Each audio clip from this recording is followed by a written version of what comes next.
Hi guys, mga unsi ay ka guys. Good morning sa tanan, mga unta ninyo. So mga pagmatan ako guys.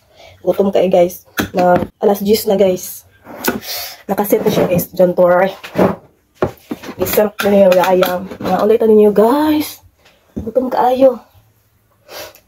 Meron tayong Sprite yan. Wala kabalo si Papan eh. Okay lang. Kabalo na siya ron. Anggap ko naman eh. Sanay na kasi panda. So na-update ta dari guys, na-update guys. Dubong manoks. Dunay sa F-vlog.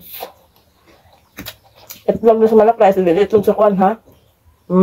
Ikaw, bag ko ka. Alas 10. Monitin pamahal ako guys. Alas 10. Dala pa ni Udto na ne.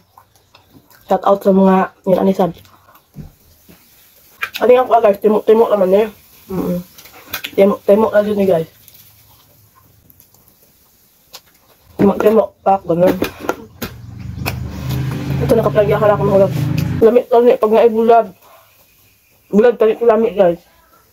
Ano guys, ang mga estudyante. Kami estudyante, ulit bitaw. Ako guys, ang paman ko, taga-ulit ako doon sa balay. Ang gusto dyan ako, gusto sudaanon is bulad. Ang tadong bulad. Bulad yun, lami. Kaya nakaikam-kaon ba? Ano guys, sumot na kayo. Sarap. Bulad, ginamos. Kalami, uyak. Okay guys, ang gagawin ko sa uyak bitaw. Share ko lang. Ang gagawin ko sa uyak is, ano guys, yung bitang, iunin uyak lutoon. Ang gusto na ko sa uyap is, kanang katubitang uyap na ulak kayo siya tapos dili siya lutoon.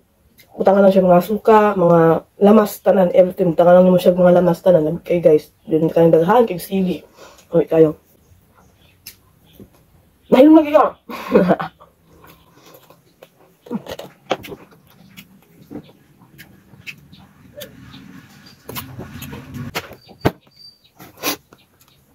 Mayroon po sa guys na ikaw may makapuloy. Ikaw kami ulit. Pag may ulit ka. Hangin po ka dira. Hindi kayo makapuloy ka. We're excited yun kasi Pat guys, witang mayroon ko na pamitaw ka bitang. Papakuha ko dun mga alas 2 na pagbiyahe kay mga alas 4 pa nga kanang ang klase mo dismiss tapos alas 2 na ko siya pabihan kay para pag mag-dismiss na pag alas 4 kuan, igo-igo ko na siya dito sa April kay 2 hours pa na siya kapin maabot na sa April kay hindi mo siya padagan guys kasi handog siya kasi dakan sa sakyanan na dili guys kasi guys siya maabot dito magulat jud siya guys ganun siya ka-excited napag-abot dili kasabaan ako kaya ako din makapordoy